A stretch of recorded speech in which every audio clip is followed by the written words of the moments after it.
You've heard me say it. Blockers are useless and balance is silly against people who can't even spell balance. So why does poker theory matter?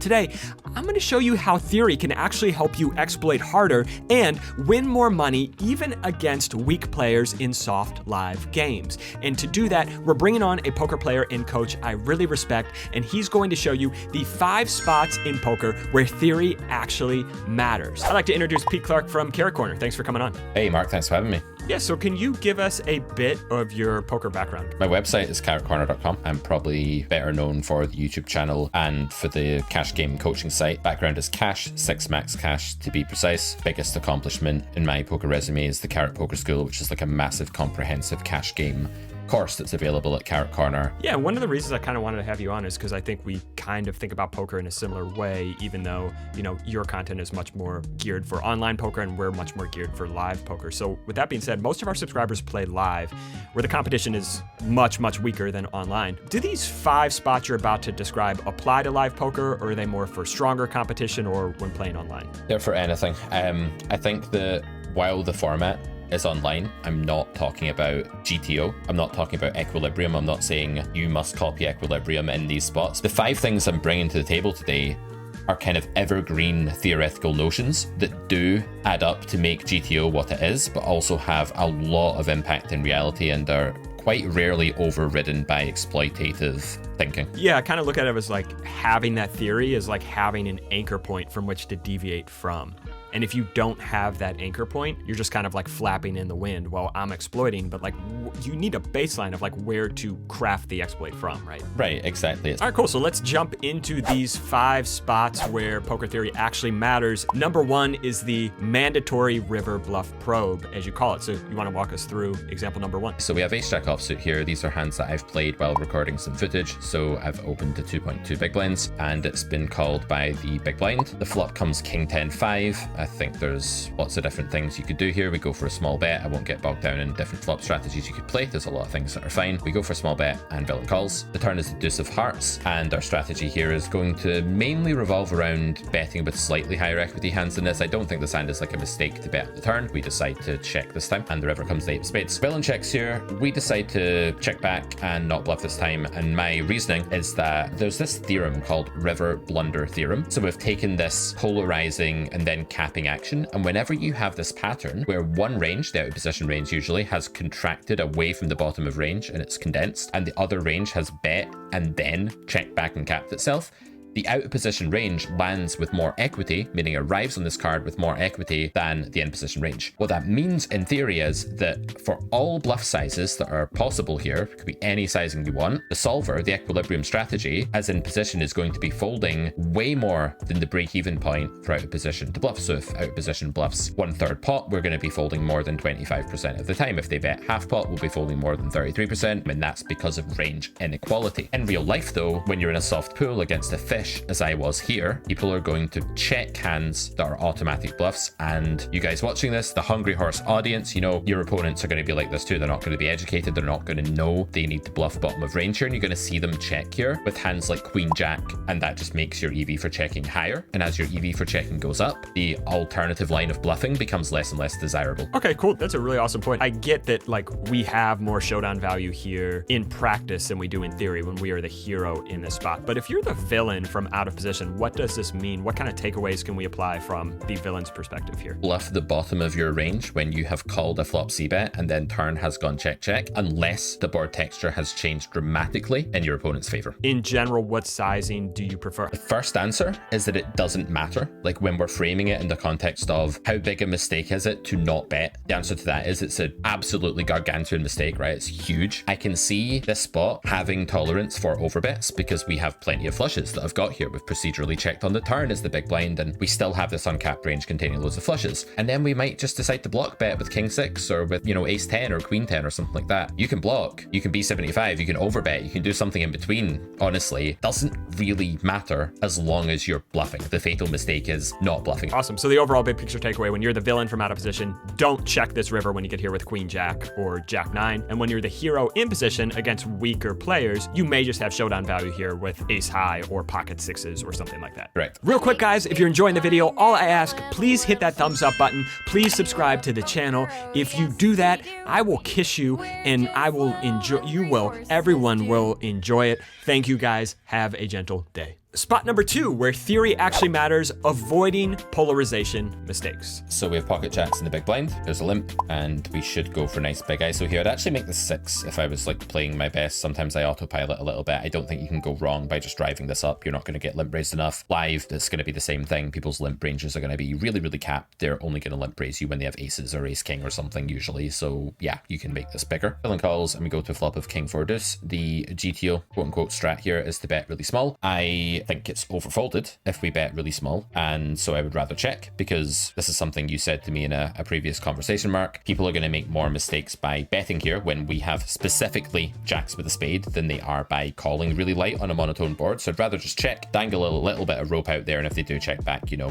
that's fine. We're not exactly giving them too much useful realization here. Then we can value bet turn river. Villain bets, and we have a pretty easy call. Turn is the 4 diamonds. We check again, and villain bets again. We have another really easy call. From our point of view, there's nothing to say in this hand. We don't have any useful decision points other than the exploit we just found of pure checking the flop instead of betting small. I like that exploit. Other than that, our job is done, but let's focus on villain's play here. We check the king river. Villain checks back. His cards are actually pocket 8s with no spade. And the mistake that villain makes here is that his turn bet is neither for value nor is it a bluff. And that's not an exploitative thing. That's a theoretical thing. There's a certain band of equity you need for value betting, and there's a certain lack of check EV or showdown value, if you will, that you need when you're bluffing. And if you do bet a hand for some made up reason, I'm going to rep this, or I'm going to make him fold this, or I put him on exactly this hand. Quite simply, what villain's done wrong here is that he's ignored the tier system in the Carrot Poker School, which is if you have a tier 4 hand, that's a hand that is not tier 1 thick value, not tier 2 medium value, not tier 3 thin value, you may bet small, but tier 4 bang in the middle, moderate equity, can't value bet, can't bluff, and not tier 5, 6 or 7, which are all bluff tiers of various prosperity, then you need to check. Don't make bets that are nowhere near a bluff and nowhere near a value bet. They're necessarily bad, and there's almost never an exploit in a spot like that that can trump that. That's really cool to hear how you've tiered hands like that, because we have a really similar approach in that we have hands that can play for stacks, thick value, thin value, showdown value, as far as like our hands that are actually made hands. When you talk about this polarization mistake, we see a ton live, and we call it when players monkey bet, where they don't have a good reason for betting. And if you ask them the reasons for betting, well, I want to protect my hand. I put them on ace queen with the ace of spades, and I want to make sure they don't hit. Like, they just don't really have a sound reason, and they're not really sure, even if you ask them, if they're value betting or if they're bluffing. Yeah, absolutely. All right, spot number 3, where theory actually matters, the greed theorem, or max value with nutted hands. Greed theorem is the idea that when you have top of range, meaning a hand with like a ton of equity where you basically never lose and your opponent is not going to be doing much raising, you should be putting as much money into the pot as possible. Here's an example of a bread and butter greed theorem river spot. We have 5s in the cutoff, and we decide to come along for the ride here because it would be terrible not to. This is a soft pool with quite a few fish in it. The flop is jack 9 deuce, and we have nothing. We're going to check. We are not going to start bluffing or spewing in this moment, but then we hit the 5 on the turn, and we go for a nice big bet here. Theory is going to go smaller when you're in a 4-way pot usually, but we're not going to get raised enough here, and we get called. Villain here is a reg, by the way, and the river's an ace. So we have the nuts, right? Like, we don't lose here. We can't really lose here. If villain had 3-4, that would be a very weird anomaly. So given our hand is nearly 100% equity, we should bet a lot of money. Solver's probably going to play jam here. That's where I maybe start to take a bit of issue with it, where I'd say that you begin to elicit too much fold equity, because it's just so startling, right? It's so crazy for people to face that, and that might be overfolded. But if you just make an overbet here against the reg, from their point of view, all they have to do to call you down is think that you're bluffing. So we should overbet the river, but I see far too many people bet smaller on this river, and then when asked why, I wanted to get called. And that's a different type of greed, the type of greed where you're trying to drive up the frequency you get called at. That type of greed is unhealthy, because while you get the dopamine hit of being called more often, your EV plummets because you win way less money when called. And there's a mathematical proof for this in any spot where you're not being raised a lot if you bet smaller, and this is a spot where you're not getting raised a lot if you bet smaller.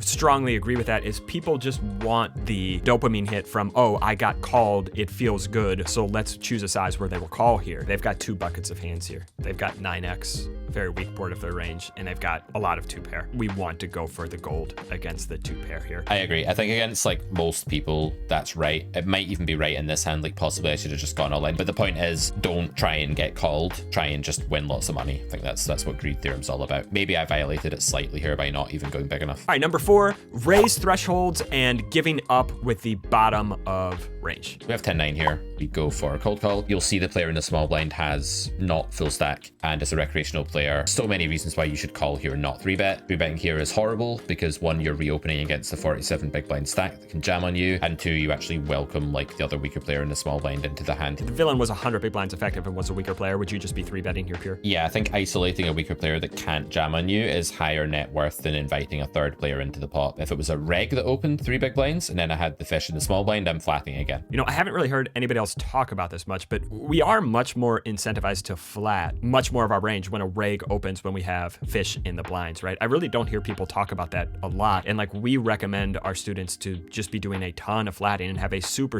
polarized 3-bet range when a strong reg opens if there's, you know, a couple droolers in the blinds. Yeah, I mean, do you like game selection? Do you like table selection? Would you like to play in an unbeatable high rate game against only other regs? Would you like it? The fish had auto fold charts against you and didn't have 50 VPIPs anymore like they do on GG Poker these days? No, right? We don't like those things. We game select, we table select. That's a type of game selection within the game itself. To 3-bet here because your chart tells you to in this configuration is like choosing to play in a bad poker game with unbeatable rake or something like that over a good one that you can beat for a good clip. It's insane when I see guys like, well, I have ace jack suited here, I have to 3. No, you don't have to 3-bet. Let the guy in who's gonna make an 80 big blind mistake post flop, right? Yeah, people are afraid of being weak though. They're like, this is the aggressive macho action. I'm scared of life. I'm scared that I might be a horrible poker player underneath it all, so I better be aggressive. The community think is aggression is good these days, passivity is bad, but you've got to know when it's good to be passive as well. Yeah, I mean, I was in a live game last week where I'm at a 5-5. There's one other reg at the table, and he's sitting on my left, and I'm opening, and he's just 3-betting me all the time. And I'm thinking, like, what are you doing? Like, the rest of the table, these are guys who are going to punt off 150 big blinds if they flop top pair post flop. Like, why are you 3-betting me? It doesn't make a lot of sense, right? Unless you're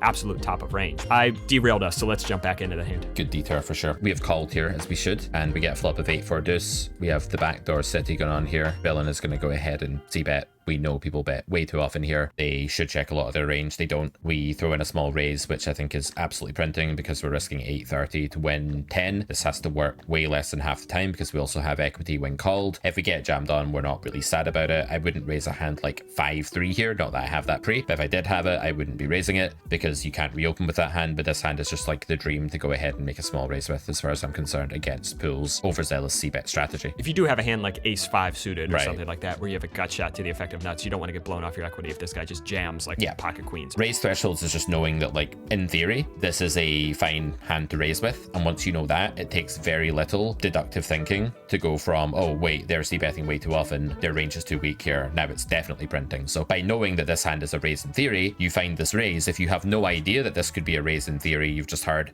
backdoors are bad because you're completely unstudied, then maybe you don't find this really winning raise. So yeah, we do raise, villain calls. The turn is really bad for our hand. We have nothing, and we're now in a spot where our range for raising the flop, in theory, does not like this card either. Now, I'm not one to recommend to give up. I think this is a very low fold equity spot now, and in lowish fold equity spots, we're going to want to have a bit more going on, right? Can you talk about why we have so little fold equity here on this turn? In practice, I think the fold equity here isn't great because this is a recreational player who just bet called a flop, and I think that although they do have some 6s, some 7s, some 9s, some 10s, some jacks, I think against this like started short fish, not deep stack in this pool, they're probably just going to be fairly stationary here. I do think against the right player type though, like if your guys are playing live, you know, and they're playing against like a weak passive scared money player, they may just misinterpret this king entirely and think it's like scary and then start folding all their 9s and stuff like that. There is a player type against whom this might be like an okay exploit, but it is a big exploit, and I don't think it's warranted here against this stack, against this player online. One of the things we talk about, which echoes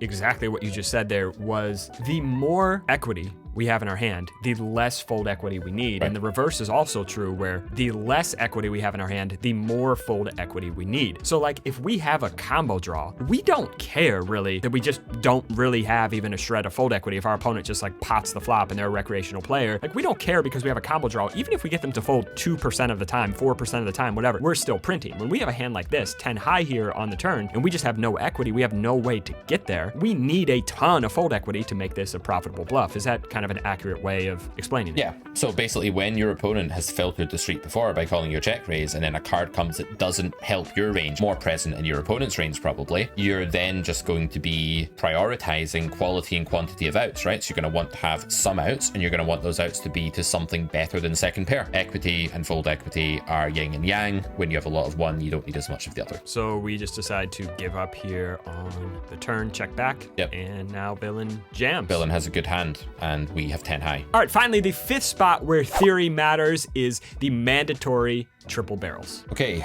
we have Queen Jack of diamonds. We're in the big blind. Full strength cutoff and small blind. We squeeze. I think this is another one of these spots where when you have the recreational player in the small blind and a reg opening, you're kind of laying down the gauntlet here. You're challenging the reg to do enough for betting, and if they're not going to do that, then you just get to have your way here in this spot, and you get the recreational to yourself, and it's a gold mine. So you should always squeeze here unless you're against someone who is, you know, really reacting by for betting a ton. And they do exist, right? And the reg might be even opening wider, just knowing that there is a recreational player in the small blind here, right? Yeah, it's a great point. Squeeze, we get called.